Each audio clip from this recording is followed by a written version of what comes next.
I wanted to make a holistic approach because I'm never going to sit there and say, you know, you're having problems, have some cannabis. Right. But I think cannabis should be a tool in the toolkit if it makes sense.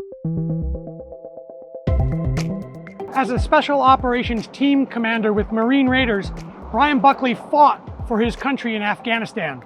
Now he wants the federal government to step up and fight for the right for veterans to use cannabis instead of opiates to treat the after effects of their service. When we tell a story about Helmand Valley Growers Company, we get to speak about the legends of the Helmand Valley. You know, these men did amazing things. You know, I used to tell people, history will tell us if we made a difference. We all saw that kind of play out in August, and it was kind of a what just happened right there. But, you know, maybe some good can come from that crazy valley that we fought in, and if we can sit here and we prove the medical benefits and help veterans save lives, you know, that is a great way of kind of paying homage to them. That's an uphill battle, because while cannabis acceptance at the state level continues to grow, it remains illegal at the federal level, where it's classified as a Schedule I drug, which means it has no medical value, which affects its ability to fund studies that might prove its worth in fighting things like post-traumatic stress. That's why he decided to launch a cannabis brand that would channel 100% of profits into funding medical cannabis research. I'm Adam Shorn, and this is The Green Room.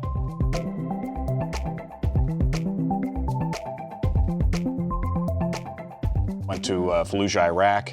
When I came back from that, they said, hey, you did a pretty good job. Why don't you try out for Marine reconnaissance? So I tried out. They sent me right back to Iraq 6 months later. And then when I came back from that, we started up Marine Corps Special Operations Command, now known as Marine Raiders. And then I spent a majority of my career as a team commander and did deployments into Africa, Southeast Asia, as well as Afghanistan, in particular the Helmand province. Helmand Valley, that sort of caught my eye when I saw the name of it. How did that come to be the name of your brand? Helmand province was by far the most volatile area in Afghanistan. When I served as a Marine Raider, I was in the 1st Raider Battalion. And when you go to Helmand Valley and you serve there, you become part of the Helmand Valley Gun Club and you get an HVGC tattoo. I was going to ask if you had one of the tattoos. Absolutely. We came up with this concept of this company. We wanted to keep a military niche to it, so threw HVGC up on the wall. And it hit us really quick when it went Helmand Valley Growers Company. So I went back, I briefed the guys who were part of it, kind of explained what we wanted to do. And I'm like, I just want to make sure everyone's cool. We got to trademark this and whatever. And the guys were like, not only are we cool with it, but can we get a job when we get out?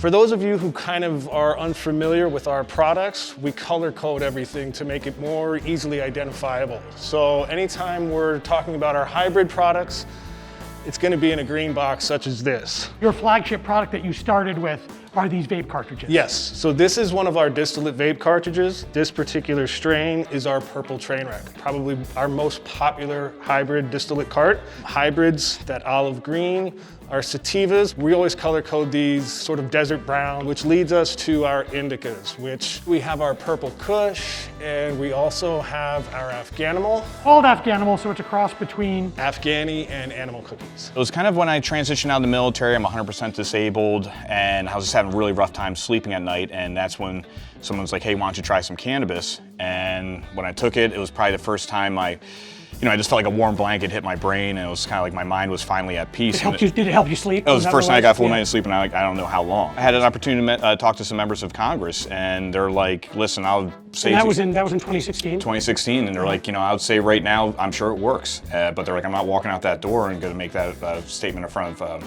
the TV or anything. So they're like... You mean the people in Congress? Yeah, they're like, if you guys can get data and get American doctors, you guys will have an argument. From that, I looked at a Paul Newman salad dressing bottle and went 100% of profits to charity.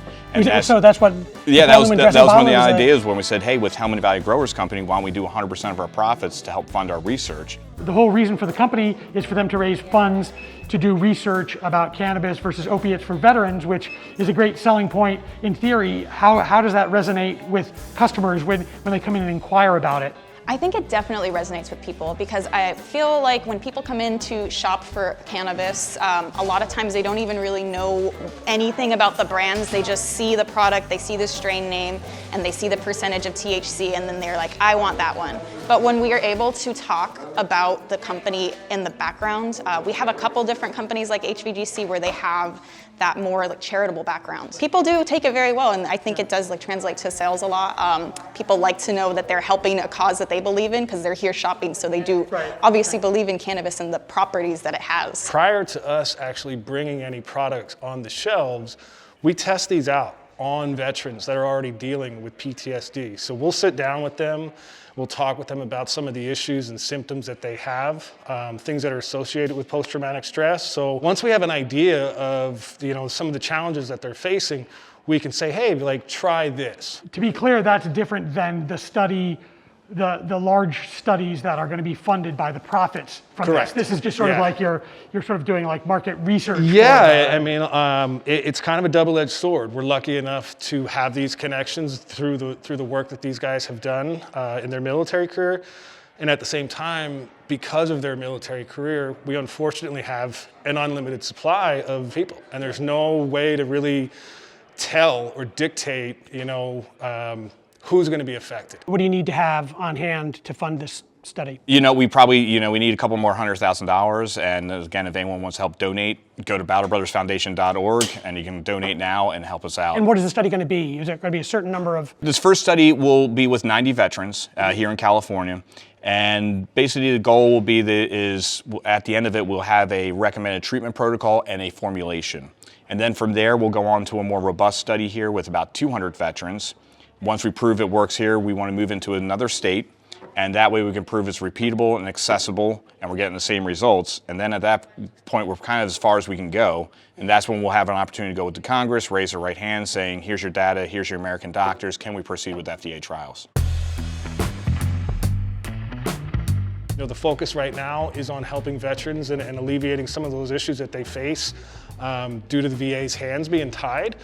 But once people, you know, once you sit down with them and you explain to them and you talk about opiates, that is the thing, in my experience, that is the most eye-opening for a lot of people, is because everybody knows somebody that has an issue with pills. And it's something that's allowed us to really ramp up and educate the bud tenders and the customers really, really quickly. And when you think about, you know, there's been studies and statistics where it's 22 veterans a day that are losing their life via suicide and or opioid overdose. So something has to be done. These are preventable deaths. It's time for us as a country, in my opinion, to explore these options, these alternative solutions, because we have to be better. I really hope that they are able to succeed and become one of the bigger names in their category of products, just because I do believe in the message and the research that they're doing. I think that research is crucial to help legitimize not just HVGC, but the cannabis industry as a whole.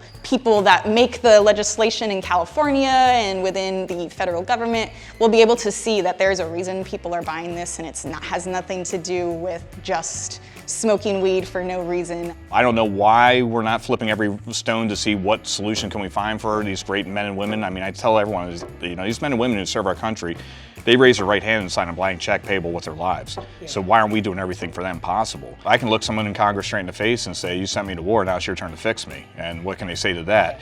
But I'm also a capitalist, and I believe in a free market. And I think if you sit and wait on the government, you're gonna be waiting for a long time. So it's like, let's just grab the bulls by the horns and do it ourselves and prove it to them. I'm not gonna run up the hill, I'm just gonna walk around it.